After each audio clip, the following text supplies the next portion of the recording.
ذرا میں پہلے اپنے بہن اور بہنوں کی خبر گیری کرتا ہوں. حضرت عمر بن خطاب رضی اللہ تعالیٰ عنہ تلوار لے کر کے اپنی بہن کے گھر چلے ہیں. جب گھر پہ پہنچے, دروازے کے پاس جیسے ہی پہنچے تو کان لگا کر کے سنا کوئی آواز آ رہی ہے. بڑی میٹھی آواز ہے, بڑی مدھم آواز ہے, بڑی پرکشش آواز ہے. ایسی آواز ہے جسے دل کی دنیا بدل جا رہی ہو.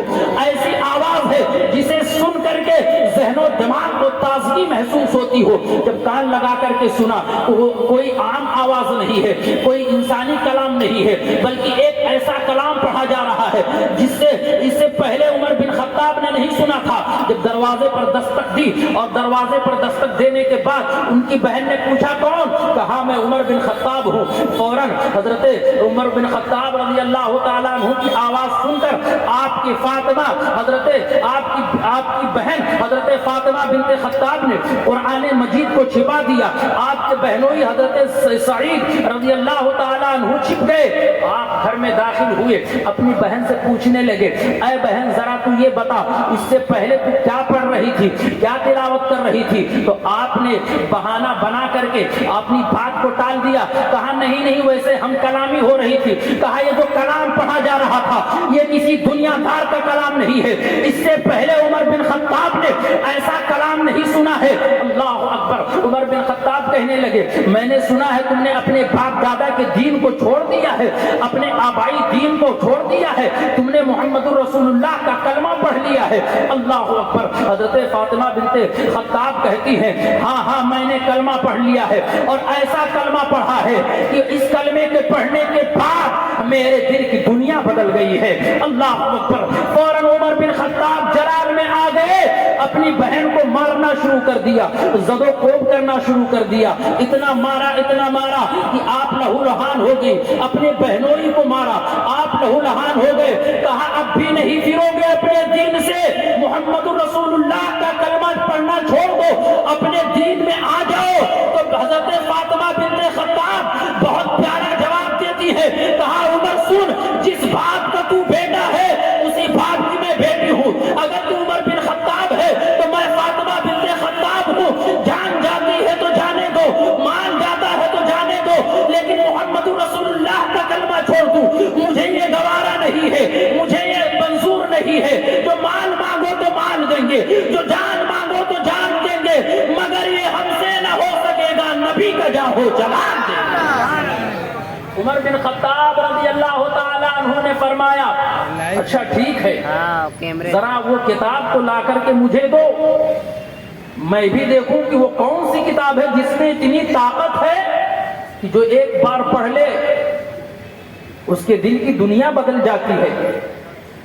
آج قرآن کو ہم نے صرف رسمت پڑھا ہے.